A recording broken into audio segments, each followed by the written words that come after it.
So Brenda says, I have long COVID, Lyme, mold toxicity, mast cell issues, celiac disease, skin issues. Bought your detox protocol.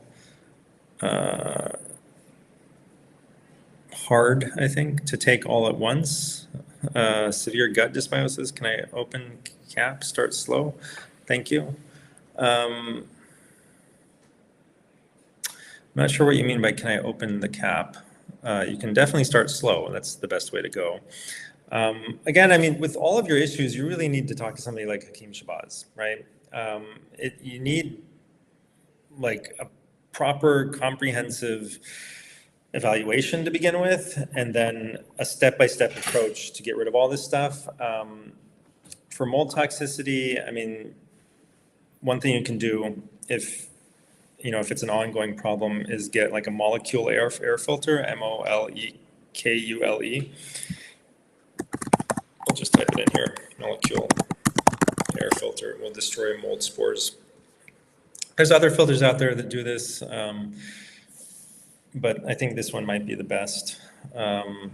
There's a really, there's some expensive ways of doing things, and there's some super cheap ways of doing things. So this thing is like $1,000 air filter per filter, right? So you might need to spend a few $1,000s in your house outfitting it with molecular air filters.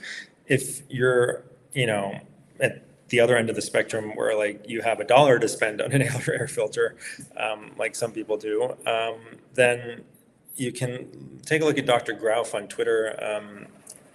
Try to ignore his, he mostly tweets about geopolitical stuff, but if that's not your thing, just you can get this PDF from him, and he talks about how you can make a soup. He has all these like super cheap hacks for doing things that are otherwise super expensive. So he has one for an air filter. Basically, you buy a certain kind of lump charcoal, and you can pass, your room air through it in a certain way, and it basically is better than almost all air filters on the market. Just filtering air through charcoal is incredibly effective.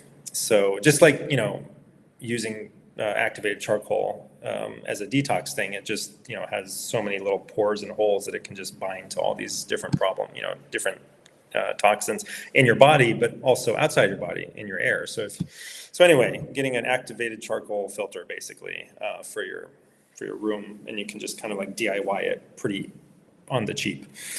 He also has one for a grounding mat where you take the like the windshield cover that's got the reflective coating on it that you can buy at like a hardware store. So you get a windshield cover with that reflective metallic coating, and then I think you like poke a wire into it or something, and then you run the wire outside and wrap the wire around a copper penny. So I think the latest pennies are not made out of copper, so you have to find like an old penny and then bury the penny in the earth. So copper penny buried in the earth, wrapped in wire. The wire threads, out of the ground, goes through your window or your door and connects to that windshield cover and creates like a $2 grounding mat that you can use at your workstation, you can use in your bed, you can use anywhere where just put your skin on it and be grounded. So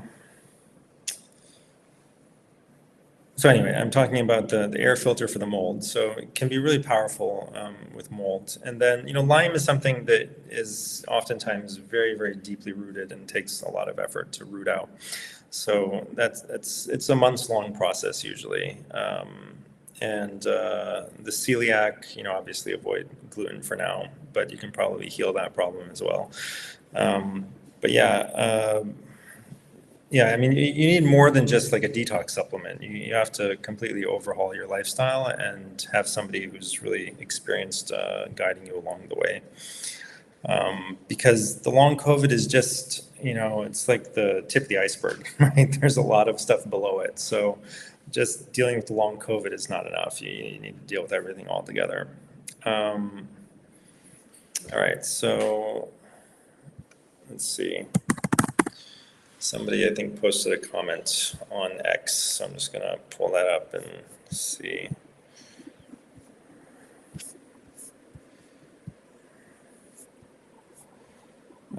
Shane was using Seroquel for sleep for 5+ years. I mean, I hope you wanted me to read it out. I don't know. I'm gonna read it out. I was using Seroquel for, I mean, it's a public comment. So I was using Seroquel for sleep for 5+ years, 150 milligrams per night. They weren't, I mean, I hope you know that it's a public comment, right? I mean, who wouldn't know that, right? It's not a DM. All right, anyway. I'm joking. Okay, I was using Seroquel for sleep for 5+ years. 150 milligrams per night. They weren't ever checking blood, etc. This past fall, I began having days where I felt unstable, standing, moving, or even sitting. I got off the drug way too fast, then had days I could barely walk, couldn't shower, developed lots of fidgeting and twitching and panic attacks. Yeah. Also got to where I couldn't hardly go out in public. I have improved a lot since January and no longer have issues with panic attacks. Greatly reduced fidgeting, pretty much to zero, but still have a lot of trouble trying to go in a store and stand in line, stand to clean my juicer, etc. I can jog, skip, back skip, etc. with no issues. Was still having sleep-related issues during this time. Yeah, so I mean, you were on this thing for 5 years. Your body's just kind of like, you know, coming off of it. So this is to be expected, I think. So eventually you'll be back to normal completely, and you just got to be careful. I would not go on any pharmaceutical long term at all for anything, ever really, unless somebody who's really skilled tells you that this is pretty required. If you've been on something for like 30 years, it could take you a few years to get off of it. That's what I got to tell you. If it's something that's changed your brain, levels of different things and maybe even change the structure of your brain, you can change it back, but it's not going to be an easy, it's going to be a long slog. Okay. So you got to understand that it's not going to be easy. It's going to take time, and you just got to be super patient if you want to ever get off something like an Ativan or Seroquel or an SSRI that you've been on for 10, 20, 30 years.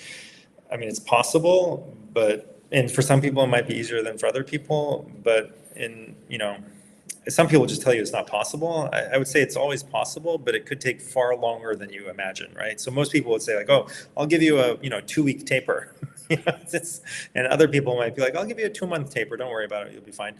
But really, you may need like a 2-year taper. You may even need a 3-year taper, right? So usually you'll get down to a point, maybe half or a quarter or whatever, and it's like you can't get beyond that point. You can't go lower, right? So it just means that you got to go even slower, stay there for a little while and then go to a compounding pharmacy and get like a fraction taken off of the quarter dose, or just shave off a little bit, and you just keep going. You just got to be super persistent. Take your time. All right, thanks, Shane.